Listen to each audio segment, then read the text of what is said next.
የፊታችን ቅዳሜ በመላው የሀገራችን ከተሞች ታላቅ የጎዳና ላይ ኢፍጣር ሊደረግ መሆኑ ተገለጸ። የኢትዮጵያ መስማት የተሳናቸው ሙስሊሞች ማህበር የዳዕዋ ፕሮግራም አዘጋጀ። በፉሪ ሙስሊም ወጣቶች በተደረገ የቁርአን ሂፍዝ ውድድር ለአሸናፊው የኡምራ ሽልማት ተበረከተ። ከውጭ የኢራን እግር ኳስ ብሔራዊ ቡድን አጥቂ የሀገሪቱን ብሔራዊ ጦር ለመቀላቀል ጥሪ ያቀረበ። ኢራን ከፍተኛ የንግድ መስመር የሆነውን የሆርሙዝ ወሽመጥን መዝጋቷ ተገለጸ። በሳውዲ አረቢያ የአራምኮ የነዳጅ ማጣሪያ ላይ የድሮን ጥቃት ተፈጸመ።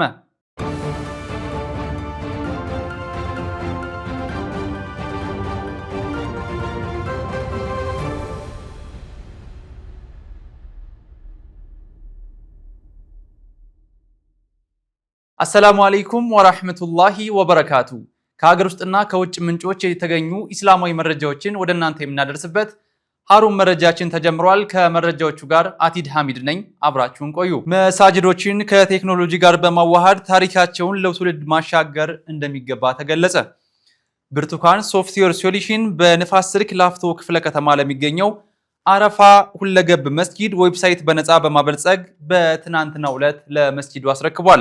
መሳጅዶችን ዲጂታላይዝ ለማድረግ አስቦ እየተንቀሳቀሰ የሚገኘው ብርቱካን ሶፍትዌር ሶሉሽን ለአረፋ መስጂድ የሰራው ዌብሳይት የሚሰጠው አገልግሎት የመስጂዱን ታሪክ ሰንዶ ማስቀመጥ፣ የኦንላይን ደርስ፣ የገቢ ማሰባሰቢያና መስጂዱ የሚገኝበትን አካባቢ የሚጠቁም ሎኬሽን እና ሌሎችንም አገልግሎቶች የያዘ መሆኑ ተገልጿል። በትናንትናው ዕለት በአረፋ መስጂድ በተካሄደው የኢፍጣር መርሃ ግብር የዌብሳይቱ ርክክብ የተከናወነ ሲሆን መሳጅዶችን ከመሰል ቴክኖሎጂ ጋር ማዋሃድ በተለይም ወጣቶችን ወደ መስጂድ ለመሳብ የጎላ ሚና ይኖረዋል ተብሏል። ብርቱካን ሶፍትዌር ሶሉሽን መሰል ስራዎችን ከዚህ ቀደም ለተለያዩ እስላማዊ በጎ አድራጎት ድርጅቶች በነፃ ማበርከቱን ገልጾ በቀጣይም በክፍለ ሀገር በሚገኙ መስጂዶች ጭምር ስራቸውን አጠናክረው እንደሚቀጥሉ አመላክተዋል።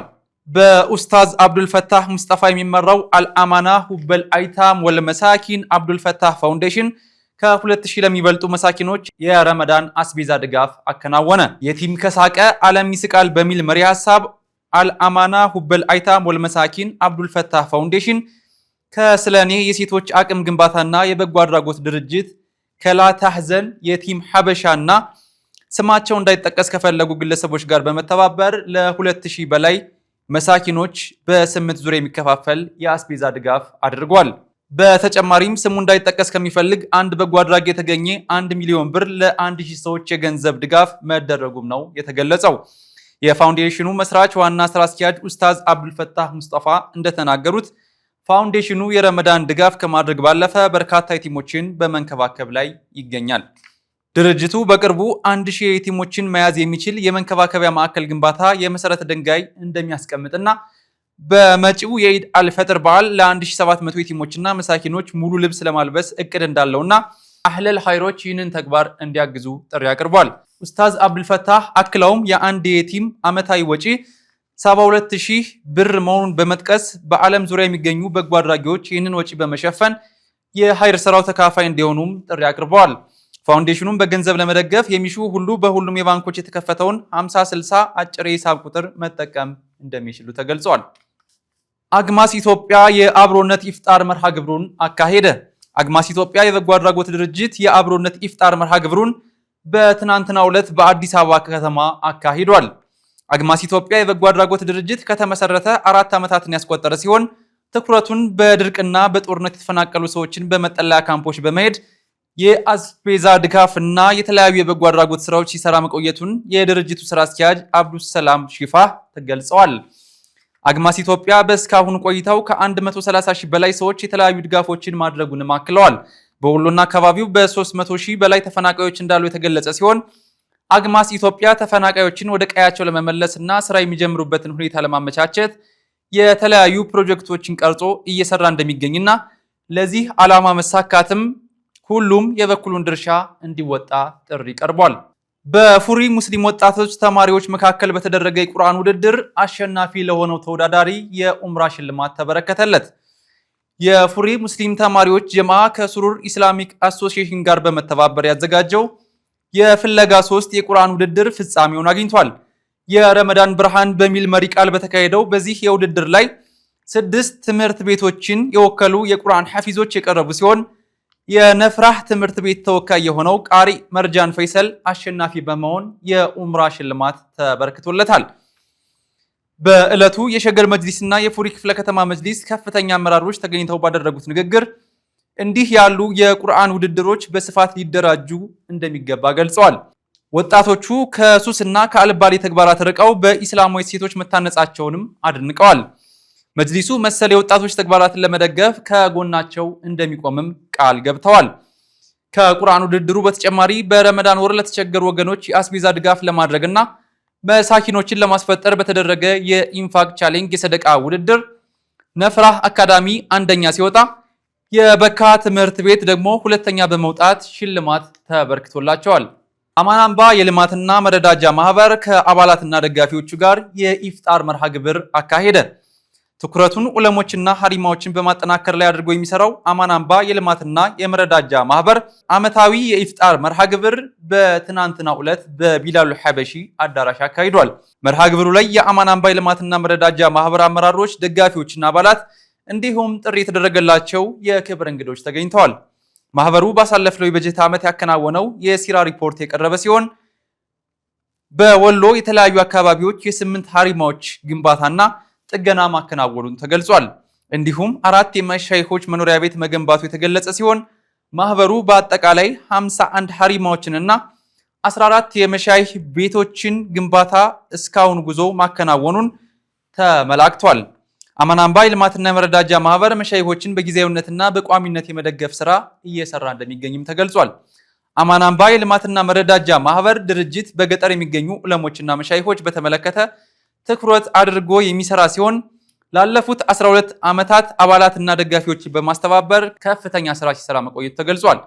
ይህንን ተግባሩን አጠናክሮ ለመቀጠል በተለይም በወሎ አካባቢ የኢልም ማዕከል የነበሩ ሐሪማዎችን ለማጠናከርና የኢልም ሽግግሩን ለማስቀጠል ለቀጣይ የበጀት ዓመት ከ10 በላይ ሐሪማዎችና የመሻይኽ መኖሪያ ቤቶችን ግንባታ ለማከናወን ማቀዱን ገልጾ ለእቅዱ መሳካት ሁሉም ወገን ሊረባረብ እንደሚገባም ጥሪ አቅርቧል። የኢትዮጵያ መስማት የተሳናቸው ሙስሊሞች ማህበር መስማት ለተሳናቸው ወገኖች የዳዕዋ ፕሮግራም አዘጋጀ። የኢትዮጵያ መስማት የተሳናቸው ሙስሊሞች ማህበር መስማት ለተሳናቸው ወገኖች ቁርአንንና የዲን ትምህርትን በምልክት ቋንቋ እያስተማረ የሚገኝ ሲሆን በትናንትናው ዕለትም ሼህ መሐመድ ፈረጅ በተገኙበት የዳዕዋ ፕሮግራም አካሂዷል። በዕለቱ የዚያራ ፕሮግራም ላይ ተገኝተው መልእክት ያስተላለፉት ኡስታዝ መሐመድ ፈረጅ ስለ ረመዳን ጾም ትሩፋትና ጾምን የሚያበላሹ እንዲሁም ምንዳ የሚያስገኙ የመልካም ስራ ተግባራትን አብራርተዋል። መስማት አለመቻልን እንደ ችግር ማየት እንደሌለባቸው ያስታወሱት ኡስታዙ አንድ ሙእሚን መስማት ባለመቻሉ ሶብር ሲያደርግ ከአላህ ዘንድ ትልቅ ምንዳን የሚያስገኝ ከመሆኑም በላይ መጥፎ ነገሮችን ላለመስማትና ከወንጀል ለመራቅ እንደሚጠቅምም አብራርተዋል። ኡስታዝ መሐመድ ፈረጅ በመልእክታቸው ሙስሊሙ ማህበረሰብ በቤቱና በአካባቢው ያሉ መስማት የተሳናቸው ሙስሊሞችን የዲን ትምህርት ሊያስተምር እንደሚገባ ያሳሰቡ ሲሆን በፌዴራል እስልምና ጉዳዮች ምክር ቤት እውቅና ያለውን በኢትዮጵያ መስማት የተሳናቸው ሙስሊሞች ማህበርን እንዲደግፍም ጥሪ አቅርበዋል። በኢትዮጵያ መስማት የተሳናቸው ሙስሊሞች ቁጥር ከ2 ሚሊዮን በላይ ሲሆን የዲን የቁርአንና የኢስላም ህግጋትን በተደራጀ መልኩ የሚያስተምራቸው በቂ ተቋም ባለመኖሩ ለአክፍሮት ኃይላት ተጽዕኖ እንደሚጋለጡም ተገልጿል። ባዩት ነገር ማዘናቸውን የገለጹት ሼህ መሐመድ ፈረጅ እኔም የምልክት ቋንቋ በመማር መስማት ለተሳናቸው ወገኖች ዳዕዋ ለማድረግ አስቤያለሁ ያሉ ሲሆን ሁሉም ሰው በሚችለው መንገድ መስማት ለተሳናቸው ወገኖችን የዲን ትምህርት እያስተማረ የሚገኘውን የኢትዮጵያ መስማት የተሳናቸው ሙስሊሞች ማህበርን እንዲደግፍ ጥሪ አቅርበዋል። በቂሊቶ ከተማ የቁርአን ሂፍዝ ውድድር እየተካሄደ ይገኛል። የሃላባ ቂሊቶ ከተማ እስልምና ጉዳዮች ምክር ቤት በከተማው የመጀመሪያ የሆነውን የቁርአን ሂፍዝ ውድድር እያካሄደ ይገኛል። በሃላባ በኑር መስጂድ በሁለት ዘርፎች የተካሄደ የሚገኘው ይህ ውድድር ከ40 የሚበልጡ የቁርአን ሐፊዞች በከተማው ከሚገኙ መሳጅዶችና መድረሳዎች በማወጣጣት ተሳትፈዋል። ሶስተኛ ቀኑን የያዘው ይህ ውድድር የማጣሪያ መርሃ ግብሩን በዛሬው ዕለት በመጨረስ የፊታችን እሁድ ረመዳን 19 1447ኛ ዓመተ ሂጅራ የፍጻሜና የመዝጊያ ፕሮግራም በማድረግ የሚጠናቀቅ ይሆናል። በውድድሩ የከተማው አንጋፋ አሊሞችና ወጣት ኡስታዞች በዳኝነት እየተሳተፉ እንደሚገኙም ተገልጿል። ነጃሺ ለሀገር በሚል መሪ ሐሳብ የጎዳና ላይ ኢፍጣር በመጪው ቅዳሜ በመላው ሀገሪቱ እንደሚካሄድ ተገለጸ። የኢትዮጵያ እስልምና ጉዳዮች ጠቅላይ ምክር ቤት ባወጣው መግለጫ መሰረት የካቲት 28 ቀን 2018 ዓመተ ልደት በአብዮት አደባባይ ታላቅ የጎዳና ላይ ኢፍጣር እንደሚካሄድ አስታውቋል። ዝግጅቱ በጠቅላይ ምክር ቤቱና በኢትዮጵያ ሙስሊም ወጣቶች ካውንስል ትብብር የሚከናወን ሲሆን መርሃ ግብሩም ነጃሺ ለሀገር የሚል መሪ ሐሳብ ተሰጥቶታል። የፕሬዝዳንት ጽህፈት ቤት ዋና ኃላፊ ኡስታዝ አቡበክር አህመድ ይህ የኢፍጣር መርሃ ግብር ሀገራዊ አብሮነትና አንድነትን ለማጠናከር ያለመ መሆኑን ገልጸዋል። በተጨማሪም በአዲስ አበባ የሚገነባውን የንጉስ ነጃሺ ኢስላማዊ ሜጋ ፕሮጀክት በጋራ ለማነቃቃትና ወደ ስራ ለመግባት እንደ መድረክ እንደሚያገለግልም ጠቁመዋል። የዑለማ ጉባኤ ጽህፈት ቤት ኃላፊ ሼህ አሊ መሐመድ ኤባ ሰውን ማስፈጠር ያለውን ታላቅ መንጋ በመጥቀስ ሁሉም ማህበረሰብ አቅሙ የፈቀደውን ድጋፍ እንዲያደርግም ጥሪ አቅርበዋል። የኢትዮጵያ ሙስሊም ወጣቶች ካውንስል ፕሬዝዳንት ኡስታዝ ሃይደር ከድር በበኩላቸው ዝግጅቱ የህዝብን አብሮነት ለማሳየትና የሀገሪቱን መልካም ገጽታ ለዓለም ለማስተዋወቅ ትልቅ እድል እንደሚፈጥርም ገልጸዋል። የጎዳና ላይ ኢፍጣሩ በአዲስ አበባ ብቻ ሳይሆን በሁሉም ክልሎችና የከተማ አስተዳደሮች በተመሳሳይ ሰዓት እንደሚከናወን የጠቅላይ ምክር ቤቱ የህዝብ ግንኙነት ዘገባ ያመለክታል። ውድና የተከበራችሁ የሃሩን ሚዲያ ተከታታዮች አሁን ደግሞ ከውጭ ምንጮች ወዳገኘናቸው መረጃዎች እናመራለን። አብራችሁን ቆዩ።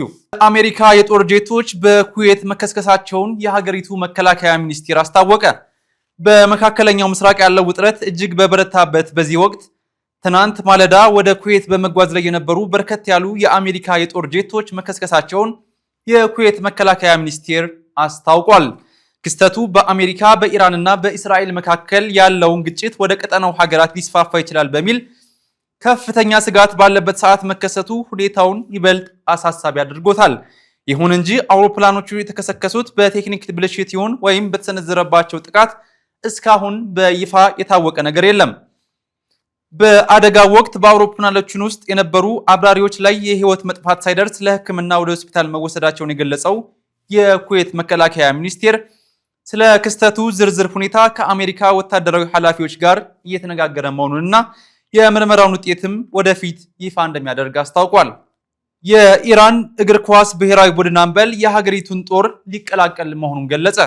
በአውሮፓ ታላላቅ እግር ኳስ ክለቦች ለጣሊያኑ ኢንተር ሚላን እና ለፖርቹጋሉ ፖርቶ ተጫዋች የነበረውና በአሁኑ ሰዓት በግሪኩ ኦሎምፒያኮስ እግር ኳስ ክለብ በመጫወት ላይ የሚገኘው የኢራን ብሔራዊ ቡድን አምበል መህዲ ታሬሚ በጦርነት ላይ የሚገኘውን የሀገሪቱን ጦር መቀላቀል እንደሚፈልግ አስታውቋል። የኢራን እግር ኳስ ፌዴሬሽን ኃላፊዎች ተጫዋቹ ወደ ሀገሩ እንዳይመለስና ግሪክ እንዲቆይ ለማሳመን ቢሞክሩም መህዲ ታሪሚ በበኩሉ ወቅቱ ለሀገሬ ይበልጥ የማስፈልግበት ነው የሚል አቋም መያዙም ተገልጿል። የኢራን ብሔራዊ ቡድን አምበል መህዲ ታሪሚ ከዚህ ቀደም በሀገሪቱ ወታደራዊ ክንፍ በሆነው አብዮታዊ ጥበቃ የተቋቋመ ክለብ ተጫዋች የነበረ መሆኑ ተጠቅሷል። ኢራን ከፍተኛ የንግድ መስመር የሆነውን የሁርሙዝ ወሽመጥን መዝጋቷ ተገለጸ። እስራኤልና አሜሪካ በኢራን ላይ የሰነዘሩትን ጥቃት ተከትሎ የኢራን የአጸፋ እርምጃ ወደ ጎረቤት ሀገራት መስፋፋቱን ተገንዝቦ ኢራን ዓለም አቀፍ የንግድና የነዳጅ መስመር የሆነውን የሆርሙዝ ወንዝን መዝጋቷ ተሰምቷል። ይህ እርምጃ የተወሰደው ኢራን በእስራኤልና በአሜሪካ ለተሰነዘረባት ጥቃት ብርቱ ምላሽ እንደምትሰጥ ካስታወቀች በኋላ ነው። ቀደም ሲል በነበሩት ሰዓታት በባህሬን፣ በሳውዲ አረቢያ፣ በተባበሩት አረብ ኤሚሬትስ እና በኳታር በሚገኙ የአሜሪካ ወታደራዊ ይዞታዎች ላይ የሚሳኤልና የፍንዳታ ጥቃቶች መድረሳቸው ተዘግቧል። የሆርሙዝ ወንዝ መዘጋት በዓለም አቀፍ የነዳጅ አቅርቦትና በኢኮኖሚው ላይ ከፍተኛ ተጽዕኖ ሊያሳድር እንደሚችል የሚገመት ሲሆን የቀጠናው ውጥረትም አሁን ላይ ወደ ከፋ ደረጃ መሸጋገሩን ያመለክታል። በሳውዲ አረቢያ የአራምኮ የነዳጅ ማጣሪያ ላይ የድሮን ጥቃት ተፈጸመ። በሳውዲ አረቢያ ምስራቃዊ ግዛት በሚገኘው ግዙፉ የራስ ታኑራ የነዳጅ ማጣሪያ ላይ እንዲሁም ወደብ ላይ የኢራን አጥፍቶ ጠፊ ሻሂድ 136 ካሚዜ ድሮኖች ጥቃት ማድረሳቸው የተዘገበ ሲሆን ዓላማውም በዓለም ላይ ከፍተኛ ነዳጅ ምርት የሚያቀርበውን ተቋም ለማስተጓጎል እንደሆነ ይታመናል። በተመሳሳይ በሳውዲ አረቢያ የሚገኘው የአሜሪካ ኤምባሲ የድሮን ጥቃት የተፈጸመበት ሲሆን በአካባቢው ከፍተኛ የሆነ እሳት መታየቱ ተገልጿል። ጥቃቱን ተከትሎ የኢራን ከፍተኛ ብሔራዊ ደህንነት ምክር ቤት ጸሐፊ ለአረብ ሀገራት መልእክት አስተላልፈዋል። በአካባቢው ያሉ የአየርና የባህር ቦታዎች በአሜሪካና በእስራኤል ጥቃት ላይ እንደ መነሻ ከተጠቀሙባቸው እነዚያ ቦታዎች እንደ አሜሪካ መሰረት ይቆጠራሉ ብለዋል። በእናንተ ላይ ለመዝመት ሐሳብ የለንም፣ ነገር ግን በመሬታችሁ ውስጥ ያሉ ቦታዎች በእኛ ላይ ጥቃት ለመፈጸም ከተጠቀሙባቸው እንመልሳለን ሲሉ የኢራን ባለስልጣናት ማስጠንቀቂያ ሰጥተዋል። በተደጋጋሚ አስጠንቅቀናችኋል፣ ጆሮ ካልሰጣችሁ በኋላ ግን እርምጃ ወስደናል ብለዋል። የአየርና የባህር ቦታዎቻችሁን እንደ አካባቢ ሳይሆን እንደ አሜሪካ መሰረት እንመለከታቸዋለን ብለዋል። እናንተ ደግሞ የአሜሪካ እንዳትጠቀምባችሁ የማታገዱ መሆናችሁን ተረድተናል። ስለዚህ ቦታ ለእኛ ጥቃት እንደመነሻ ሆኖ ከተጠቀሙበት እንመተዋለን ብለዋል። እስካሁን ድረስ አስጠንቅቆ መግለጫ ማውጣት ካልተቋረጠና አሜሪካ ጎን መቆም ከቀጠለ እርምጃው ይቀጥላል ብለዋል። አሜሪካን ብንቃወም እንሞታለን ብላችሁ የምትፈሩ ከሆነ ኢራን ብትቃወሙም ሞት እንዳለ እናሳያቸዋለን ብለዋል። በአንድ ጊዜ የሙስሊሙን ክብርን ታጠፋላችሁ፣ የራሳችሁንም ክብር ትነካላችሁ ሲሉ የኢራን ባለስልጣናት መልእክት አስተላልፈዋል።